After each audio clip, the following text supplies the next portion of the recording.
Endi hozir sizlar bilan multi-level imtihonda tushadigan Reading Part 1 bilan shug'ullanib ko'ramiz. IELTS'dan farqli tomoni shundaki, bunda Part 1 questioni reading passage boshqacha beriladi.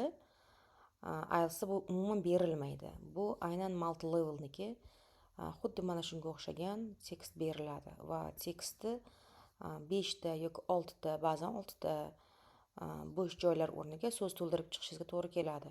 Va so'zlarni aynan shu tekstni o'qigan holatda aynan shu tekstni ichidan so'z topib qo'yishingizga to'g'ri keladi. Mana berilgan qarang, read the text, tekstni o'qi, fill in each gap with one word. Ya'ni gap degani bo'sh joy degani, bo'sh joyni bitta so'z bilan deb aytyapti, to'ldir deb aytyapti, fill qil. Ya'ni to'ldirib chiq deb aytyapti. Demak, ko'rib chiqamiz nima bo'lar ekan. The shoemaker, ya'ni tufli create qiluvchi inson, ya'ni tufli yasovchi, ishlab chiqaruvchi inson degani. Billboard, ya'ni Bill is a shoemaker, ya'ni tufli ishlab chiqaruvchi inson who cannot make shoes fast enough. Ya'ni tez ishlab chiqara olmaydi tuflilarni for his growing number of customers. Growing number of customers degani mijozlarini soni oshib borsada u tez make qila olmaydi, ishlab chiqara olmaydi deb aytyapti. And he charges more than $300 for a pair. Bir jufti uchun u $300 ko'proq narx qo'yadi deb aytyapti. Charge qilish, bolalar, me'yordan ortiq pulni ustiga qo'yish degani. Demak, tushunib oldik. Birinchi nuqtagacha tushunib oldik. Endi birinchisini qaraymiz. Travel hundreds of kilometers for his London shoe clinic. Ya'ni travelni sayohat qilmoq degan ma'nosi bor. Yoki yurmoq, yurib kelmoq, piyoda yurmoq degan ma'nosi ham bor. Piyoda yurib keladi, hundreds of kilometers, ya'ni yuzlab kilometrlarni to his London shoe clinic, uning Londondagi shu shopiga deb aytyapti. Shu klinik degani o'sha shu shop degani, do'koniga. Kim yurib keladi? Kim yurib keladi? Demak, qaraymiz, avval birinchini izlab ko'ramiz. Bu yerda e'tibor bersak bo'ladi, travel fe'l es qo'shilmagan, ya'ni birlik emas.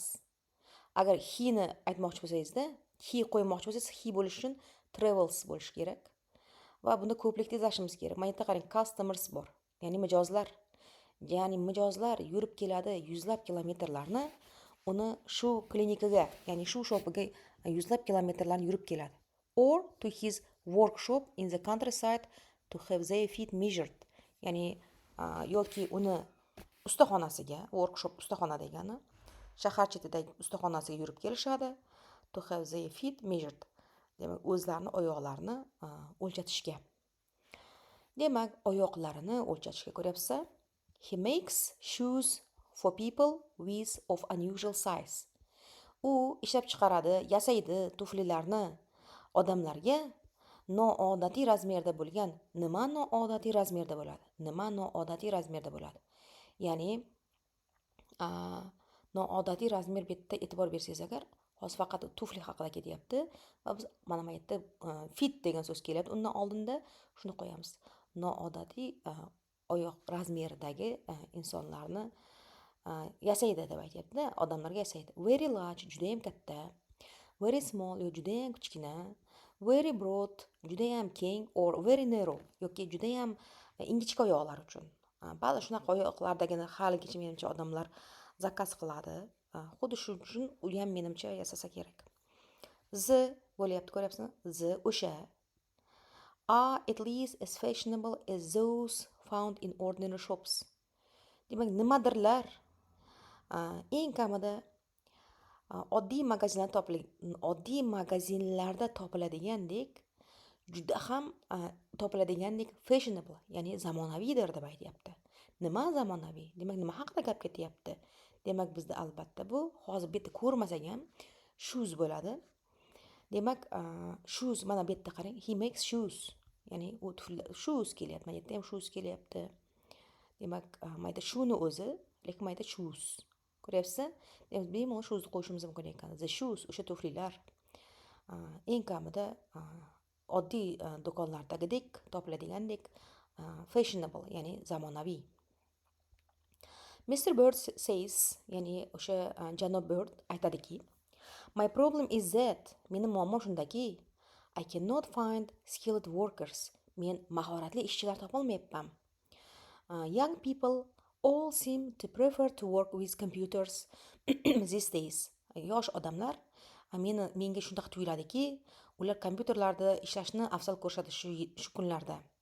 We will lose the necessary skills. Biz yo'qotib boramiz zaruriy mahoratlarni. Soon, tez orada yo'qotib qo'yamiz mahoratlarni. Because chunki they are fewer and fewer, ya'ni ular kamayib ketyapti. Shoemakers nowadays, demak tufli ishlab chiqaruvchilar kundan kunga kamayib ketyapti deb aytyapti. I'm 45, men 45 yoshdaman. And now, va men hozir I want to teach young people everything I know about making shoes. Va men xohlayman yosh odamlarni hamma narsaga o'rgatishni xohlayman. Mana shu shoemaking haqida, tufli ishlab chiqarish haqida nimaki bilsam shuni o'rgatishni xohlayman.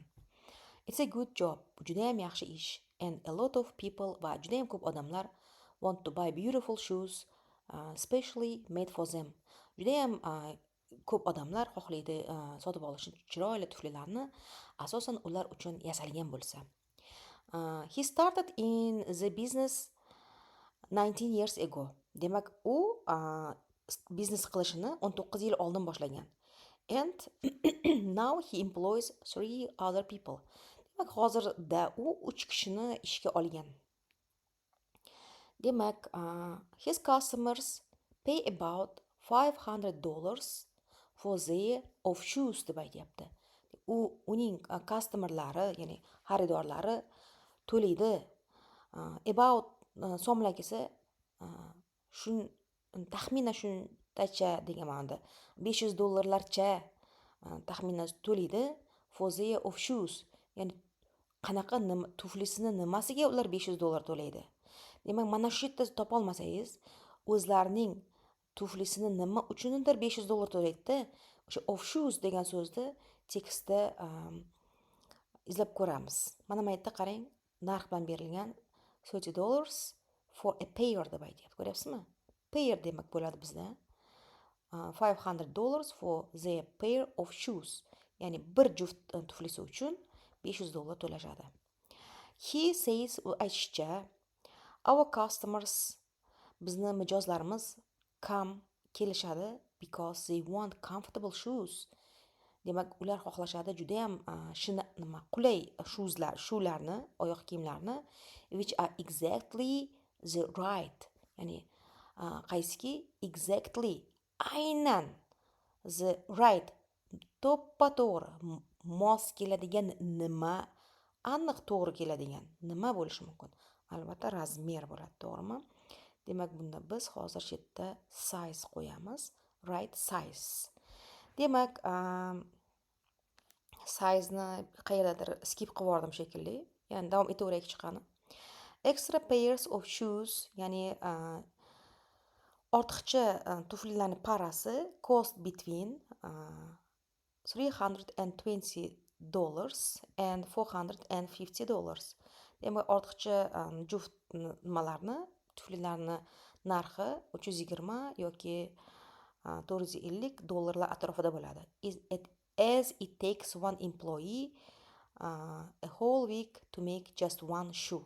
Demak, butun hafta ishlagani bo'yicha bittagina tuflini deb aytyapti, yasaydi butun hafta bo'yicha deb aytyapti. Chunki bitta employee bittagina tufli yasaydi butun hafta bo'yicha deb aytyapti. Demak, shu yerda size degan mana bu yerda qarang, size bor ekan. Unusual size. Demak, right size degan joyini ko'ramiz. Demak, shuni qo'yamiz. Mana ko'rdlaringmi? Biz mana tekstni tarjima qildik. Tekst qiyin emas. 5 tani hech qanaqa bir xato qilmasdan ishlasalaring bo'ladi.